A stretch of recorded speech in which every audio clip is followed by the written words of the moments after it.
Welcome to The Explainer. Today, we're diving headfirst into the actual magic behind modern cloud infrastructure. If you've ever worked with cloud deployments, you've definitely heard of Terraform.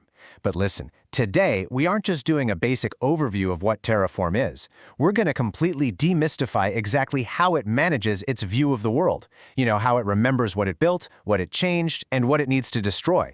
We are going to literally unlock Terraform's brain. Okay, think about this for a second. You write some code that says, hey, create a server. You run it, and boom, the server appears. But what happens when you run that exact same code again tomorrow?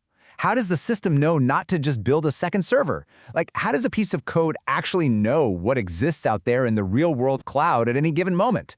Well, that is the core mystery of infrastructure as code, and that's exactly what we're going to solve today. Here's our quick roadmap for today. We'll cover infrastructure as code basics, Terraform's core architecture, the brain, which is state management, local versus remote state, and we'll wrap up with state management best practices. All right, let's jump into part one, infrastructure as code basics, moving beyond manual console clicks. So remember the dark ages of cloud deployments? Before tools like Terraform existed, engineers literally had to log into a web console, click through a maze of menus, manually tweak network settings, and spin up virtual machines one by one. It was so incredibly prone to human error. Infrastructure as code, or IAC, completely flips the script on all of that. It lets you manage your IT infrastructure using configuration files instead of manual clicks. It's declarative. This means you just tell the tool, I want 5 servers, and it figures out the whole shebang. You can version control this code, track its history, and deploy infrastructure repeatedly across multiple environments without breaking a sweat.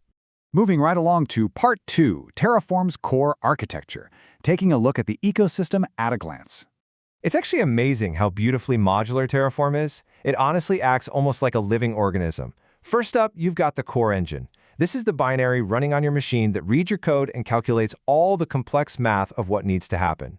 But here's the catch. The core doesn't actually speak to the cloud providers directly. For that, it relies on providers. These are basically plugins that translate your abstract Terraform code into the specific API calls required for, say, AWS, Azure, or Google Cloud.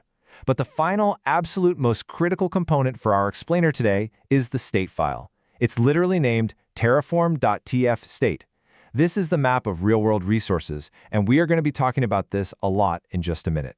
So how do these components interact in the real world? The workflow is super straightforward.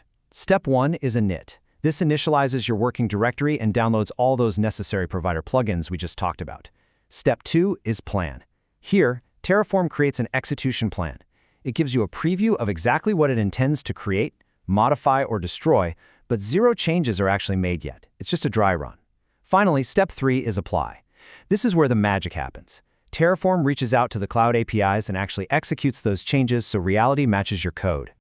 Which brings us to part 3, the brain, state management, mapping code to reality. Listen, it really all comes down to this single file, the tfstate file. The absolutely crucial thing to understand here is that this file is the literal map connecting your abstract code to tangible, actual cloud resources. Let's say you decide to delete a server from your Terraform code. How on earth does Terraform know which specific server to terminate over in AWS? Well, it looks at the state file. That file holds the unique, real-world ID of the resource that corresponds to your specific block of code. Our source material from Geeks for Geeks hit the nail on the head here. They call the state file, quite literally, the brain of Terraform. It acts as the source of truth. Think about it. Without this file, Terraform basically has complete amnesia. It would have absolutely no idea what it built in the past, which makes it totally impossible to cleanly update or destroy resources. It relies at 100% on this state file to compare your desired configuration against actual reality. All right, part 4, local versus remote state. Let's talk about the danger of isolation. Out of the box, by default, Terraform uses what's called local state. It just drops that tfstate file right there in your local folder on your laptop. Now, don't get me wrong, this is super simple to set up, and it's great if you're just learning or experimenting on your own. But for a real engineering team, it is incredibly dangerous. There's a huge risk of accidental deletion or file corruption, and even worse, there's no built-in locking. So if 2 developers run and apply at the exact same time, they're going to collide and corrupt the infrastructure, no doubt about it. To actually solve this, we have to use remote state. This moves that critical state file off your laptop and into a shared backend. It enables secure team collaboration, it supports state locking to completely prevent those simultaneous modifications, and it just dramatically improves your overall security posture. In a real-world production environment, a remote state architecture beautifully solves this problem, just like the setup outlined in Madhukumar Yaluri's Con42 presentation. Instead of a DevOps team keeping state on their individual laptops, Terraform is configured to sync that state file straight into an Amazon S3 bucket, which is highly durable storage. But what about that terrifying concurrent modification problem? Well, that's where Amazon DynamoDB comes in, acting as the lock.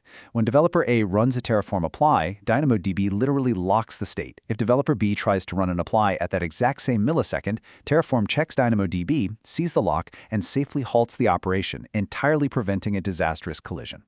And that leads us to our final section, Part 5, State Management Best Practices. Let's secure that source of truth. When you are dealing with Terraform state, these security practices are just flat-out non-negotiable for production environments. We already touched on the first two, right? Using remote state storage like S3 and leveraging DynamoDB for locking. But that third point is absolutely vital: enable encryption. See, the state file doesn't just store simple resource IDs, it very often stores highly sensitive information and secrets in plain text as it maps out your infrastructure. If a bad actor gets read access to your state file, they could potentially just sit there and read your database passwords. Finally, you have got to enable versioning on your remote storage.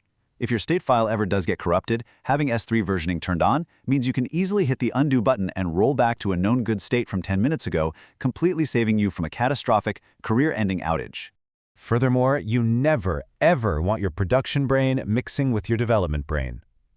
Another core best practice highlighted in that Comp42 presentation is environmental segmentation. You should always use distinct workspaces or completely segmented directories to ensure that your dev, staging, and production environments all have their own isolated state files. You do not want a silly mistake in your dev environment code to accidentally reach across and corrupt your pristine production state file. Because, as the analysis from I&I Labs points out, while state management in Terraform is incredibly powerful, it requires serious discipline. A corrupted or lost state file is a massive problem. It fundamentally breaks the link between your code and your infrastructure. Fixing a lost state file involves painstakingly going in and re-importing every single real-world resource back into a brand new state file, which can easily take days of incredibly stressful engineering time. The security and locking best practices we've outlined today, they aren't just polite suggestions, they are the absolute bedrock of reliable infrastructure. Which actually leaves us with a pretty provocative final thought. We've just spent this entire explainer detailing exactly how crucial, and let's be honest, how burdensome managing Terraform's brain can be. You've got to set up S3, configure DynamoDB, manage your encryption, strictly handle folder structures. Interestingly, newer tools in this space, like Pulumi, are taking a totally different approach.